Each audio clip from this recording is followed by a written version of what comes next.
Oh, mais c'est pas Joe. Oh, bah dis, c'est les yeux Lily. Alors, ça va bien? Eh, moi, je suis Snuff, mon pit-pit. Comme on dit, santé, mais pas de pieds. Eh, tu sais pas ce qui s'est passé le soir? Oh, dis. J'étais là donner vrai des graines côte-côte, et là, y a le coq qui se lève et il est parti. Et il est où maintenant? Pas idée, mais je l'ai vu dans le journal. Le surnom Rooster Fighter.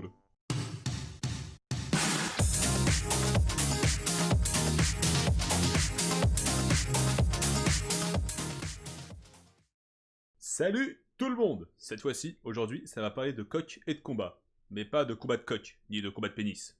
Voilà, comme ça, cette blague, c'est fait, je peux la cocher.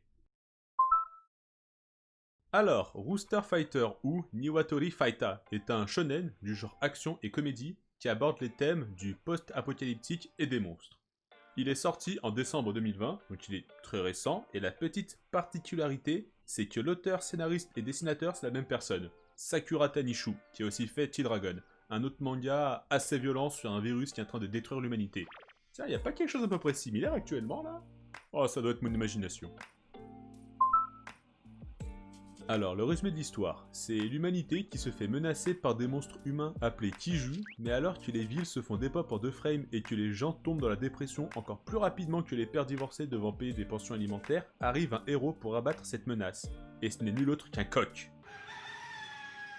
Magnifique entrée. Donc, on suit l'histoire de ce gallinacé et de comment il a sauvé l'humanité. Aussi simple que ça, il n'y a rien d'autre à dire. Et niveau origine et inspiration, déjà on peut direct prendre les mangas et comics basés sur les kaiju, avec un sous-côté parodique à la One Punch Man. Juste cette fois-ci, on a un poulet badass qui va aussi faire des jeux de mots à pas faire les mouettes. Alors là, déjà ça va être très simple, il n'y a que 2 chapitres qui sont sortis actuellement. Le deuxième est sorti la semaine après le premier, mais comme il n'y a qu'un seul dessinateur, scénariste et auteur, je pense que ça va un peu ralentir, donc faut pas s'attendre à de la sortie hebdomadaire. Il y a déjà des scans en anglais et en français, vous inquiétez pas. Mais la raison pour laquelle j'en parle aussitôt de ce manga, c'est parce qu'il y a déjà quelques rumeurs comme quoi il va y avoir une adaptation en animé. Le manga a même pas un mois d'existence que bam! Déjà un anime?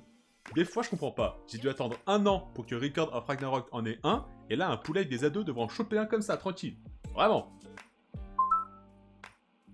L'histoire va déjà être pas mal, un coq qui se bat et qui met des claquantes à des monstres. On sent déjà qu'il va y avoir des conneries. Clairement, ça a dû partir d'un délire de l'auteur qui doit avoir des poules chez lui. Et une d'entre elles doit faire des tricks comme des backflips ou des ollies en skate.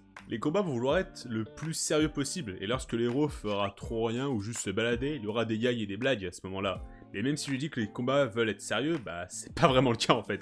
Parce que c'est un putain de poulet qui se bat. Donc ces techniques vont être des trucs cons, genre le picorage infernal ou le chant du matin flamboyant. Ouais, je lui connais un peu en technique de gallinacé, j'ai un peu étudié 5 ans là-dessus. La note est de 7 pour l'instant, ça va changer obligatoirement plus tard lorsqu'il y aura des nouveaux chapitres, mais l'idée de l'histoire a l'air d'être une très bonne parodie tout en essayant de donner de la tragédie, avec une quête de vengeance du héros. Elle est basse pour l'instant, mais comme j'ai dit, elle va changer au fur et à mesure des chapitres. Les dessins sont super bien faits, après c'est sorti il y a même pas un mois, donc c'est un peu normal, mais l'auteur, scénariste, dessinateur fait un très bon taf pour de vrai, et comme il est solo, il sait comment ça va se passer lorsqu'il pense au déroulement de l'histoire ou à une action qu'il veut faire en particulier. Les humains sont dessinés de façon assez grossière, ils ont tous des grosses têtes comparées à leur corps, ou c'est peut-être leurs corps qui sont trop petits, je sais pas, ça fait un peu bizarre. Il y a aussi des traits qui sont accentués sur la silhouette des personnages, mais il y a aussi un contour blanc pour ne pas les confondre avec le décor, ce qui met les personnages plus en importance. Mais ça donne aussi l'impression qu'ils ont été rajoutés avec un genre de Photoshop. Si on se concentre sur l'image en entière, on dirait des stickers d'ailleurs. Après, pour de vrai, les effets sont bien faits quand même, mais pour l'instant, il n'y a que des traits noirs directs. C'est certes la base dans les dessins manga d'action, donc c'est pas impressionnant, mais au moins c'est là, donc tant mieux. Et en revenant sur les décors, il est vraiment très détaillé, mais un peu trop en fait. Après on crache pas quand quelque chose est bien fait, mais là c'est vraiment trop. Est-ce que j'ai besoin de voir les phares de la voiture en arrière-plan ou les 38 traits des fils électriques sur les poteaux? C'est pas si utile que ça pour de vrai. Je note ça quand même 8,5 parce que c'est très bien fait, mais si à la place du temps passé sur les décors, il y en avait un peu plus sur les personnages, ça serait mieux je pense. Le décor est ultra réaliste, mais les personnages ne le sont pas, avec leurs grosses têtes là, alors qu'en tant qu'être humain, on va plus essayer de reconnaître un humain qu'un mur. Mais je comprends pourquoi ils ont dessiné ça comme ça. Ils veulent essayer de caricaturer? Oui, partons là-dessus, caricaturer. Ça veut caricaturer le tout. Par exemple, les jeunes filles qui ont des gros yeux pleins d'étoiles, et les poules aussi en fait.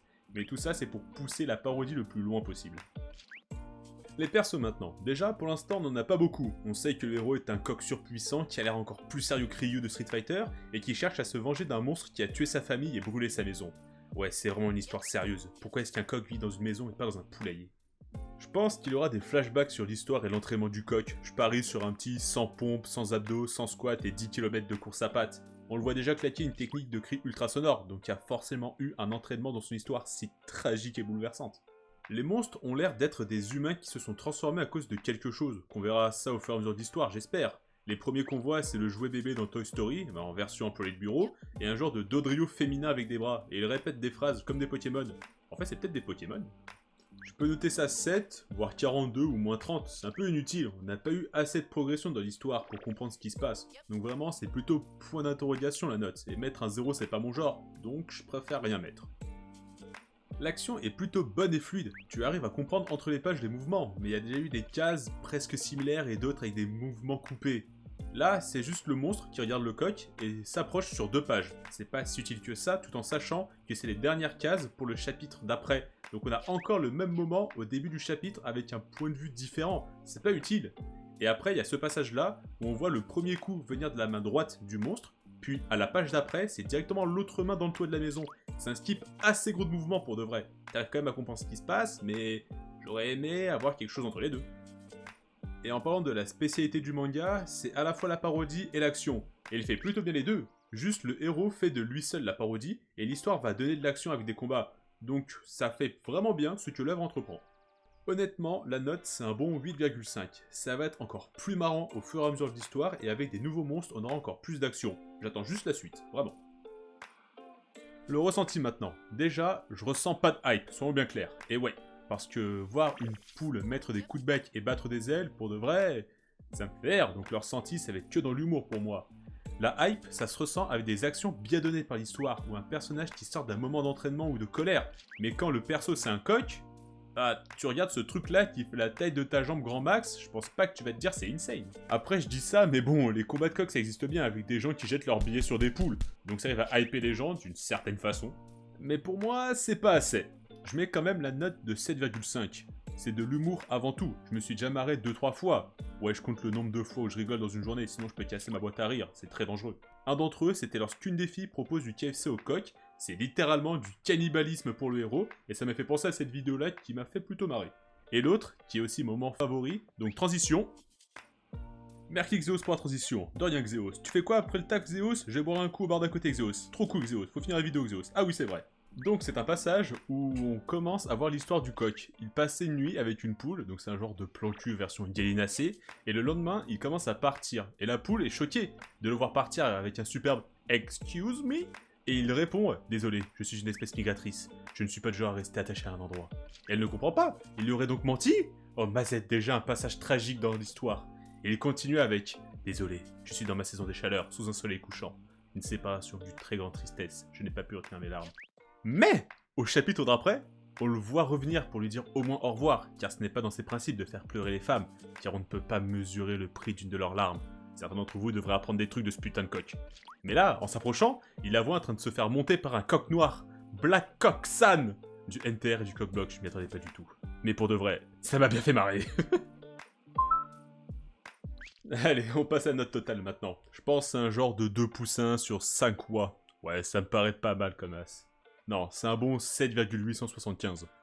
On va arrondir ça à 7,5 parce que pour de vrai, c'est certes un bon manga qui a une histoire parodique et marrante, mais c'est pas complètement mon genre.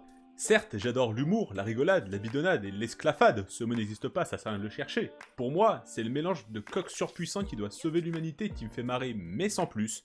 Je vais pas me taper les meilleures barres de ma vie sur ce manga. Il va être intéressant à suivre et voir comment ça va parodier les autres œuvres de super-héros aux côtés de One Punch Man, mais ça sera pas dans mes mangas de comédie favoris.